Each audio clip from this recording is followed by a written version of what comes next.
नमस्कार। विश्व न्यूज 24/7 में आप सभी को सुस्वागतम। दर्शक, देश में आज आम लोगों के लिए राहत भरी खबरें हैं, क्योंकि आने वाले समय में दवाइयों के कीमत में कमी आ सकती है।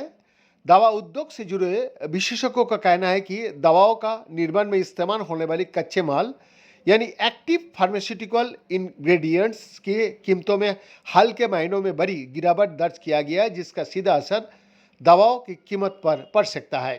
भारत में फार्मा इंडस्ट्रीज का एक बड़ा हिस्सा चीन से आयात किए जाने वाली एपीआई पर निर्भर है। अनुमान के अनुसार भारत अपनी लगभग 70% एपीआई की जरूरतें चीन से पूरी करता है। कोविड-19 महामारी के दौरान इस कच्चे माल की कीमतें काफी बढ़ गई थी, जिससे दवाइयां महंगे हो गई थी। हालांकि अब स्थिति बदलती नजर आ रही है। खबरों के मुताबिक चीन में एपीआई की कीमतों में 35 से 40% तक गिरावट आई है। उदाहरण के तौर पर पैरासीटामोल का एपीआई जो महामारी के समय करीब 900 रुपया प्रति किलो तक पहुंच गया था, अब घटकर लगभग 250 रुपया प्रति किलो हो गया।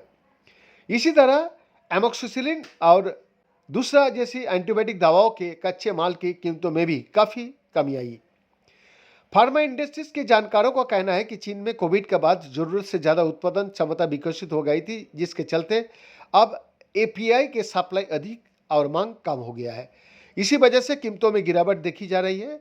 यदि यह स्थिति बनी रहता है तो भारतीय दवा कंपनियों की उत्पादन लागत घटेगा और इसका फायदा उपभोक्ताओं तक पहुंच सकता है।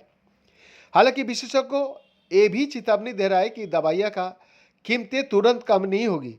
कंपनियां आमतौर पर पुराने स्टॉक खत्म होने के बाद ही नई कीमतों का असर दिखाती है। इसके अलावा कुछ भारतीय एपीआई निर्माता मानता है कि बहुत कम कीमतें उनके लिए नुकसानदायक हो सकती है, क्योंकि इससे घरेलू उद्योग पर दबाव बढ़ जाता है। बीएन का एक्सक्लूसिव रिपोर्ट।